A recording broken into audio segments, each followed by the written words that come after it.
तो चलिए एक क्वेश्चन ले लेते हैं। एंड क्वेश्चन है विच टर्म ऑफ एपी, और एक एपी देखा है आपको, लेट्स से 24, 21, 18 और ऐसे करते करते आपको बोला गया है इज़ फर्स्ट नेगेटिव टर्म, यानी कि आपको एक एपी दे रखा है और आपको ये बोला है इस एपी में पहला नेगेटिव टर्म कब आएगा। अब इसमें देखिए नेगेटिव टर्म तो आएगा ही, ऐसा इसलिए बोल रहा हूँ मैं क्योंकि देखो अगर आप इन टर्म्स को देखें, ठीक है, तो 24, 21 इसमें जो गैप है वो कितने का है, 3 का है, इनफैक्ट -3 का है। -3 का मतलब क्या हो गया, ये जो एपी है ये लगातार डिक्रीज़ हो रही है, ठीक है ना, तो इसका मतलब इसमें नेगेटिव टर्म आएगा ही आएगा, ठीक है। तो इसको हम किस तरह अचीव कर सकते हैं, तो ऐसा करते हैं, जब भी आपको क्वेश्चन बोला होगा विच टर्म, तो हमेशा आपको nth टर्म मानना है। तो let nth term be the first negative term, ये हमने मान लिया, ठीक है। अब nth term first negative term माना है, नेगेटिव टर्म का मतलब क्या हो गया कि जो nth टर्म होगा वो लेस देन 0 होगा, ठीक है।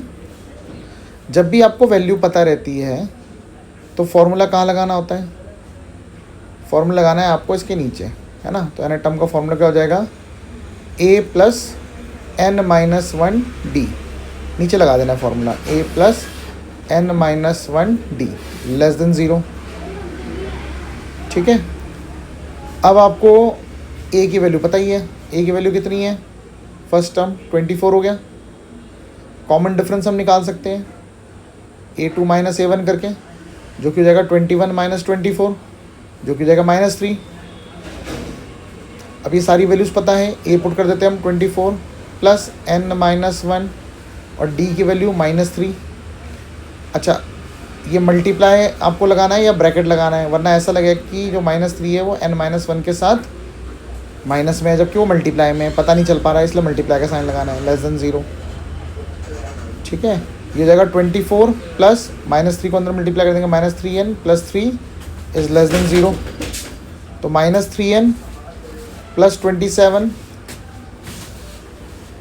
इज़ लेस देन 0 हो जाएगा, तो -3n इज़ लेस देन -27 हो जाएगा। अब आपको याद होगा मैंने आप लोगों को इनइक्वालिटी पढ़ाया था, ठीक है, क्वाड्रेटिक इक्वेशन में। तो आपको पता है कि जब भी हमें दोनों तरफ से नेगेटिव हटाना है तो या तो दोनों तरफ हम नेगेटिव से डिवाइड कर देंगे या नेगेटिव से क्या कर देंगे, मल्टीप्लाई कर देंगे, ठीक है। और जब ऐसा करते हैं तो डिवाइड बाय मैंने -3 कर दिया है, और जब ऐसा करेंगे तो जो इनइक्वालिटी होता है अपना साइन चेंज कर लेता है। तो मैंने दोनों तरफ -3 से डिवाइड कर दिया तो इनइक्वालिटी ने अपना साइन चेंज कर लिया, n इज़ ग्रेटर देन क्या हो जाएगा 9, ठीक है ना, तो n इज़ ग्रेटर देन 9 आ गया। अब आपको क्या बोला है, पहला नेगेटिव टर्म निकालना है, तो जो पहला नेगेटिव टर्म होगा उसकी पोजीशन 9 से बड़ी होगी, और 9 से बड़ी पोजीशन यानी जो नेचुरल नंबर होगा वो क्या हो जाएगा, 10 हो जाएगा, ठीक है। बल्कि 10 के बाद मतलब 10 हो गया, 11 हो गया, 13 हो गया, सारे नेगेटिव आना शुरू हो जाएंगे। तो जो पहला नेगेटिव टर्म हमारा निकला है वो आ गया है 10th पोजीशन में, ठीक है। Therefore 10th term is first negative term. Clear हो गई बात। अच्छा, इसको क्या हम डायरेक्टली भी कर सकते थे, बिल्कुल कर सकते थे, लिख के देख लेते हैं। 24, 21, 18, 3 का गैप है, 15, 12, 9, 6, 3 और 0, ठीक है। इसके बाद अब नेगेटिव आना शुरू हो जाएंगे, -3, ठीक है। काउंट कर लेते हैं, देखो 1 2 3 4 5 6 7 8 9 और ये 10th, ठीक है ना, क्लियर है। तो ये पूरा प्रोसेस रहेगा, ठीक है भाई। तो इस समझ में आ गया आपको, इस तरह करना है, ठीक है। इसको मिटा देते हैं। अब सोचो कि अगर ऐसा कुछ बोला होता, ये क्वेश्चन आया था, मान लेते हैं एनसीईआरटी क्वेश्चन उठा लेते हैं। ये है क्वेश्चन नंबर 15 एनसीईआरटी का, ठीक है। क्या बोल रहे क्वेश्चन में? क्वेश्चन में आपको ना 2 एपी दे रखे हैं। जो पहला एपी है ये 63, 65, 67 और इस तरह चलता जा रहा है। और जो सेकंड एपी है, ये एपी 1 हो गया, ये एपी 2। एपी 2 हो गया आपका कितना है, 3, 10, 17 एंड सो ऑन। और क्वेश्चन में क्या पूछा है आपसे? क्वेश्चन में पूछा है कि इनका कौन से पोजीशन के, दोनों में सेम पोजीशन पे टर्म बराबर होने चाहिए। एन टर्म कौन सा, एन की वैल्यू क्या होगी कि दोनों मतलब दोनों के जो टर्म्स है वो बराबर होंगे, एन टर्म बराबर होंगे। अच्छा, अब आप चेक करो क्या इनके फर्स्ट टर्म बराबर है, सेकंड टर्म बराबर है, थर्ड टर्म बराबर है? नहीं है ना, ठीक है। पर कोई ना कोई पोजीशन ऐसी है जिसपे दोनों टर्म्स मतलब दोनों एपी के एन टर्म बराबर होंगे। तो पहले तो लेट फॉर फर्स्ट एपी ऐसा लिख लेता हूँ मैं, और दूसरी तरफ लिख लेता हूँ for second AP. First AP के लिए स्मॉल ए क्या हो जाएगा, 63, और दूसरे के लिए कैपिटल ए ले लिया मैंने 3। अच्छा, ए जगह मैंने स्मॉल ए लिया, ए जगह कैपिटल ए लिया है। क्यों? क्योंकि ना दोनों एपी अलग अलग है, तो दोनों के फर्स्ट टर्म का नाम अलग ही रखना है, आपने ध्यान रखना है। तो एक जगह मैंने क्या रख लिया, स्मॉल ए रख लिया, एक जगह मैंने क्या रख लिया, कैपिटल ए रख लिया, ठीक है। इसी तरह एक जगह मैं स्मॉल डी ले लूँगा, डिफरेंस, कॉमन डिफरेंस, जो कि 2 आ गया, और दूसरी जगह कैपिटल डी ले रहा हूँ जो कि 10 - 3 यानी कि 7 आ गया है, ठीक है। अब हमें सवाल में क्या बोला था कि विच टर्म, तो जब भी बोलेंगे विच टर्म तो एन टर्म मानना है। तो मैंने बोला let n term of first AP is equal to n term of second AP. A n is equal to capital a n हो गया। तो ए एन के नीचे अब हम ए एन का फॉर्मूला लगाएंगे, जो कि हो जाएगा a plus n minus 1 d, और दूसरे हो जाएगा capital a plus n minus 1 into capital d. अब हमें ए की वैल्यू पता है 63 plus n minus 1, small d की वैल्यू पता है 2, कैपिटल ए की वैल्यू पता है हमें 3 plus n minus 1, capital d की वैल्यू पता है 7। बस अब कैलकुलेशन है, 2 को अंदर मल्टीप्लाई कर देते हैं, ठीक है। तो क्या हो जाएगा ये 2n minus 2 is equal to 3 plus 7n minus 7, ठीक है। कैलकुलेशन आगे कर लेते हैं, 2n माइनस 7n एक तरफ कर दिया, और ये हो जाएगा -4, और 63 माइनस 2 जो कि हो जाएगा 61, दूसरी जगह जाके हो जाएगा -61। ये हो जाएगा आपका -5n is equal to -65, minus से माइनस कैंसिल कर दिया, तो n की वैल्यू आ गई हमारे पास 13th टर्म, यानी कि दोनों के 13th पोजीशन के जो टर्म होंगे। तो ये इस तरह करना था क्वेश्चन। अब हम अगले क्वेश्चन की तरफ बढ़ते हैं, नोट कर लीजिए आप। चलो जी, डाउट बताओ। सेकंड एक्सरसाइज क्वेश्चन नंबर 1 से लेकर 5 तक कोई डाउट? थर्ड के सेकंड पार्ट में। चलो जी, क्वेश्चन नंबर 3 का बालक पूछ रहा है सेकंड पार्ट। क्वेश्चन नंबर 3 का ये सेकंड पार्ट है।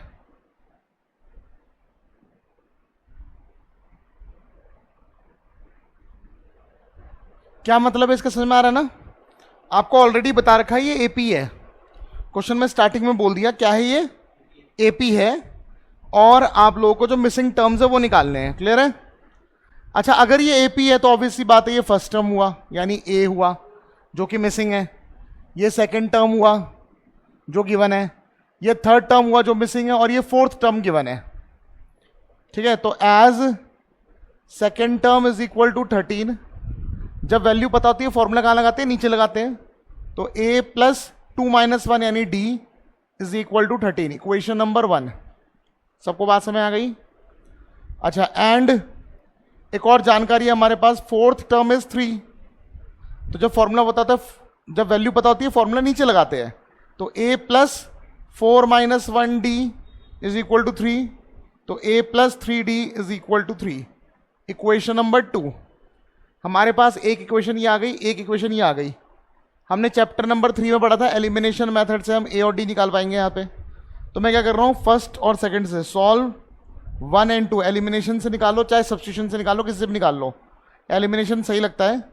तो a plus d is equal to 13 और a plus 3d is equal to 3।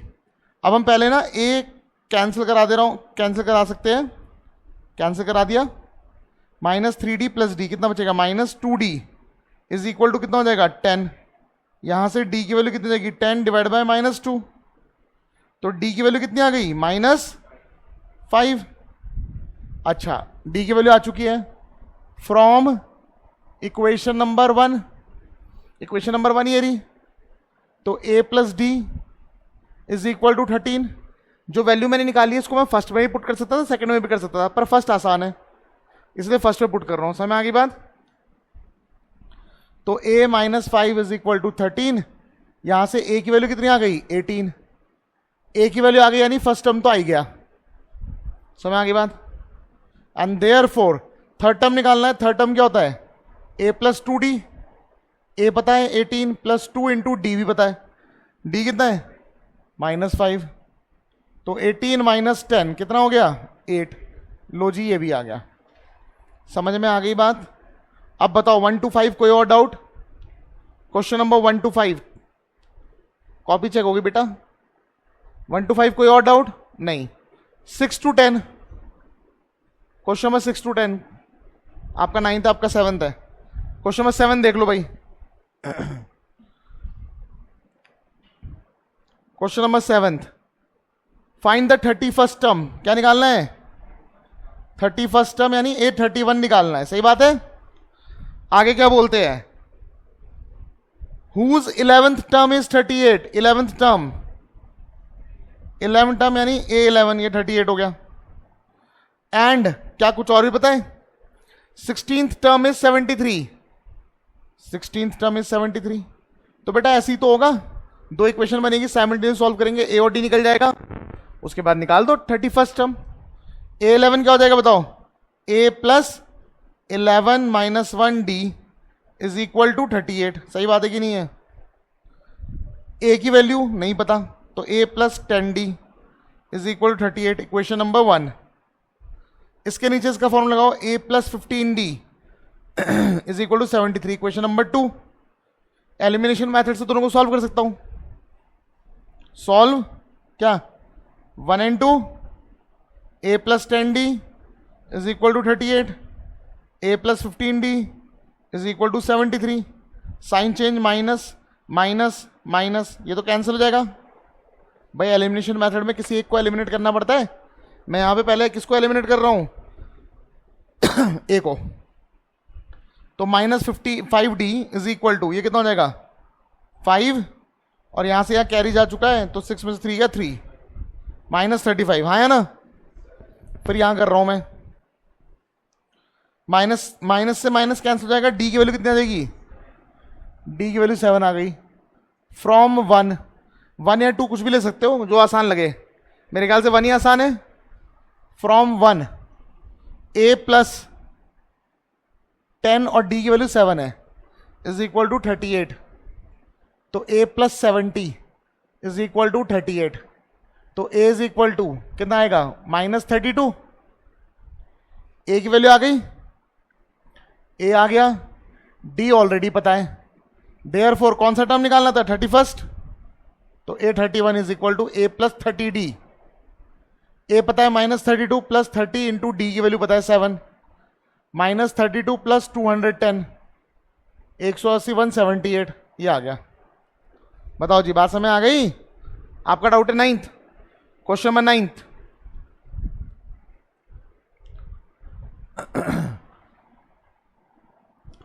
Question number 9 देखो क्या है। ये सब एक जैसे क्वेश्चन तो है। Third and 9th terms of APR. Third term 4 दे रखा एंड 9th टर्म -8 दे रखा है। बाकी तो मैं बाद में सॉल्व करूंगा, जो इन्फॉर्मेशन दे रखी है पहले इसको सॉल्व कर लेता हूं। थर्ड टर्म यानी कि ये चीज गिवन थी, ठीक है ना। ये सारी जानकारी गिवन है कि थर्ड टर्म 4 है और 9 टर्म -8 है। तो जगह a plus 2d is equal to 4 equation number 1 and a plus 8d is equal to -8 equation number 2। Solve कर देता है एलिमिनेशन मेथड से। सॉल्व 1 and 2 क्या हो जाएगा बताओ। a plus 2d is equal to 4 a plus 8d is equal to -8, sign change minus minus minus था, क्या बन जाएगा प्लस, कैंसल, -6d बचेगा यहां पे, हाँ है ना, सही है। यहां से d की वैल्यू कितनी आ जाएगी -2, d की वैल्यू आ गई फ्रॉम कहां से, इक्वेशन नंबर 1 ही आसान है, तो a प्लस 2 इंटू डी की value -2 is equal to 4, a minus 4 is equal to 4, a is equal to कितना आ गया 8, a भी निकल गया d भी निकल गया। अब आगे सवाल पढ़ते, क्या बोला इन्होंने बोला है which term of AP is 0, AP का कौन सा टर्म क्या होगा 0 होगा, तो जब भी बोलेंगे विच टर्म तो हमेशा nth टर्म मान लेंगे, तो let nth term is equal to 0। अब n की वैल्यू तो निकालनी रह गई बस, हाँ है ना, तो an के नीचे an का फॉर्मूला क्या हो जाएगा, a plus n minus 1 d is equal to 0, a पता है 8 प्लस n माइनस 1 डी पता है -2 इज इक्वल टू 0, जगह 8 -2 को दोनों से मल्टीप्लाई करेंगे -2n plus 2 is equal to 0, -2n is equal to ये हो जाएगा 8 प्लस 2 10 -10, ये से कट जाएगा, n की वैल्यू कितनी आ गई, यानी फिफ्थ टर्म इस AP का 0 होगा। समझ में आ गई बात, सबको बात समझ आ गई, नोट कर लिया आप लोगों ने, कर लो फटाफट नोट कर लो। यहां मैं मिटा दूं, इधर तो मिटा सकता हूं। अच्छा अब बताओ question number 10th to 15th वैसे मैंने ऑलरेडी डिस्कस करवा दिया था, ठीक है, 10th टू 15th कौन सा, 12th किया नहीं, करो फिर, आज एक्सरसाइज कंप्लीट हो जानी चाहिए, आज सब अपनी तरफ से ट्राई कर लोगे, ठीक है ना, सारे क्वेश्चन ट्राई कर लो, कल ही डिस्कस करके, कल मैं आपको नेक्स्ट टॉपिक पढ़ाऊंगा some of an terms of AP, ठीक है, और कल कोशिश करूंगा कि मैं मैक्सिमम क्वेश्चन निपटा वगैरह के चैप्टर अपनी तरफ से खत्म हो जाएगा मेरी तरफ से, ठीक है, फिर एक्स्ट्रा क्वेश्चंस दूंगा उसके 1-2 दिन वो चलेगा, बस खत्म फिर चैप्टर। चलो